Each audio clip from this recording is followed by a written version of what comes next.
villiin työmarkkinaan siihen, että voitaisiin käydä polkemaan suomalaisia työehtoja.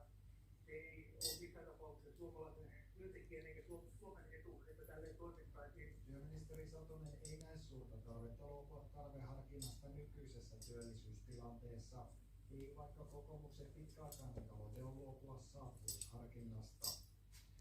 Väkivaltaa kokeneita ja rikoksen uhreja tukevissa järjestöissä ennakoidaan, että niiden palveluja joudutaan supistamaan. Oikeusministeriö on tekemässä 3,5 miljoonan euron leikkaukset valtionavustuksiin.